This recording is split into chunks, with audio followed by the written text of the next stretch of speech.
have the fundamentals down.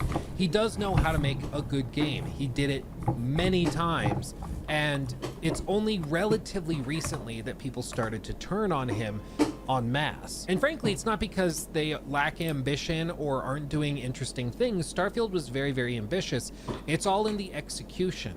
Back in the 2000s, there were times where Bethesda was industry leading in terms of technology and what they were able to do, and they've simply fallen behind. While they're ambitious in terms of ideas, in terms of tech, they are woefully behind what the competition is doing, in my humble opinion, and I think that is borne out in the games and what you see them actually being capable of delivering. And to demonstrate this point, I want to actually go back to a documentary that came as like an exclusive thing in some boxes of The Elder Scrolls 4 Oblivion, where it's the making of documentary. And in it, they have a sequence where they cut together a bunch of reactions of people that were at E3 2005 or 2006, I forget which, and they're all talking about what they saw with The Elder Scrolls for Oblivion, because they were pretty impressed. And when you look back at it now, you're like, is this serious? But this was the actual fan reaction when that game was shown off 20 years ago. Hi, I'm Todd Howard of Bethesda Softworks, and welcome to our presentation of The Elder Scrolls 4 Oblivion.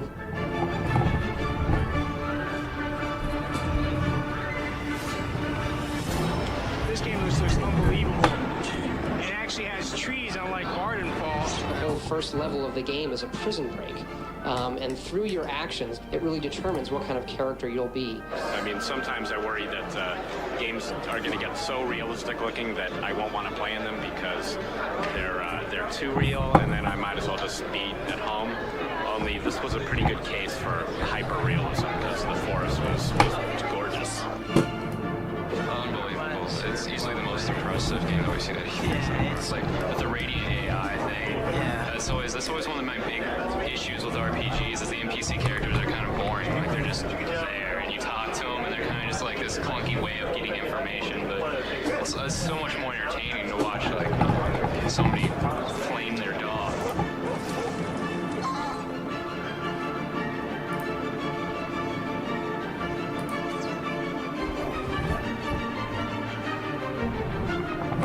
Oh my god, have you seen our booth? It's off the hook. Fans of the series, they're gonna go nuts. They're gonna love it. Morrowind changed my life. I don't know about that. Maybe it changed my life. Put in Definitely took hours. away a lot of my hours.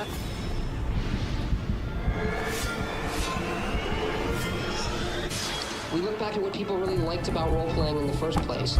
The setting, the action, the heroism.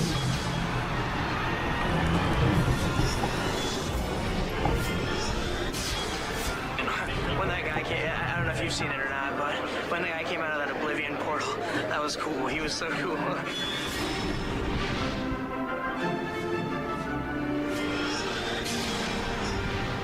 They do have a very unique sort of little setup there, doing titles that take a long time that have a distinct story, and they've really resonated with fans over the years. I totally love the storyline as it is, and like the way it develops is like just so good. As you know, if it's an Elder Scrolls game, people are going to go buy it just because.